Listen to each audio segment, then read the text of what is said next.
আসসালামু আলাইকুম রহমতুল্লাহি ওয়া বর্তমান আধুনিক সমাজে অনেকেই মনে করে থাকেন যে ইসলামী দলগুলো ক্ষমতায় আসলে তারা নারী শিক্ষার মান কমিয়ে দেবেন, নারীদেরকে শিক্ষার সুযোগ থেকে বঞ্চিত করবেন, তাদেরকে শিক্ষা গ্রহণ থেকে নিরুৎসাহিত করবেন।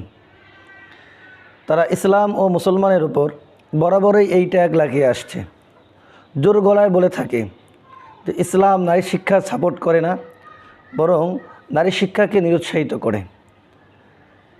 আমাদের দেশে যারা একথা ইসলামের ওপর গলা উঁচু করে বলে, তারা অনেকেই ইসলামের ব্যাপারে ভালো ধারণা পোষণ করে না, বরং ইসলামের ব্যাপারে তাদের ভিতরে বিদ্বেষ কাজ করে, হিংসা কাজ করে।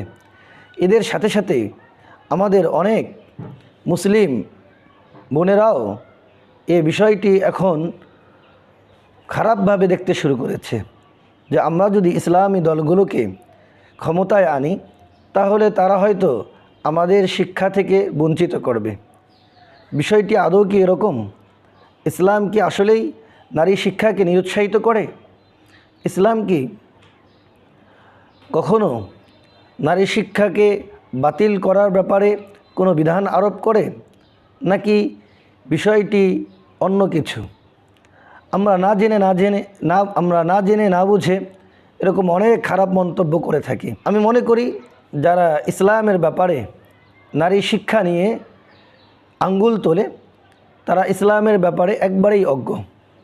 ইসলাম নারী শিক্ষাকে নিরুৎসাহিত করেনি, নারী শিক্ষার মানকে কমিয়ে দেয়নি, বরং রাসূলুল্লাহ সাল্লাল্লাহু আলাইহি সাল্লামের হাদিসের দিকে তাকালে দেখা যায় পুরুষের চেয়ে অনেক ক্ষেত্রেই নারী শিক্ষাকে উৎসাহিত করেছেন। বুখারী ও মুসলিম শরীফের হাদিস, রাসূলুল্লাহ সাল্লাল্লাহু আলাইহি ওয়াসাল্লাম বলেছেন, আইয়ুমা রজুলিন কানাত ইনদাহু ওয়ালিদা, কোনো ব্যক্তির কাছে যদি, কোনো ব্যক্তির অধীনে যদি একজন দাসী থাকে, দাসী কি জিনিস? বর্তমান যে কাজের লোক এর চেয়েও অধীনস্থ, এর চেয়েও নিম্নমানের কাজের লোকের তো এরকম মালিকানাধীন হয় না, বরং ওই যুগে দাসী মালিকানাধীন ছিল। যদি এরকম কেউ দাসী থাকে, রাসূলুল্লাহ সাল্লাল্লাহু আলাইহি সাল্লাম তার ক্ষেত্রে বলেন, ফাআল্লামাহা ফাআহসানা তালিমাহা ফাআদ্দাবাহা ওয়া আহসানা তা'দীবাহা ফালাহু আজরানে, যে এই জাতীয় মেয়ের ক্ষেত্রেও, কাজের লোকের ক্ষেত্রেও যদি তাকে ভালোভাবে শিক্ষাদান করে এবং তাকে আদব শিক্ষাদান করে, শিষ্টাচার শিক্ষাদান করে, তাহলে তার জন্য ফালাহু আজরাহা, তার জন্য দুটি সওয়াব রয়েছে।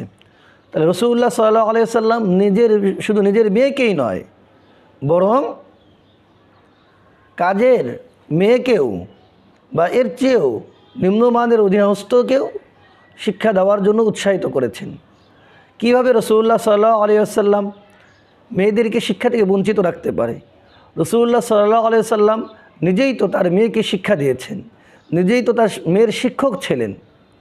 সুতরাং আমরা বলবো, আপনারা এই ভুল ধারণা থেকে বেরিয়ে আসুন যারা নারী শিক্ষা নিয়ে ইসলামের উপর আঙ্গুল তোলেন। আল্লাহ তাআলা আমাদেরকে সঠিক বুঝ দান করুন।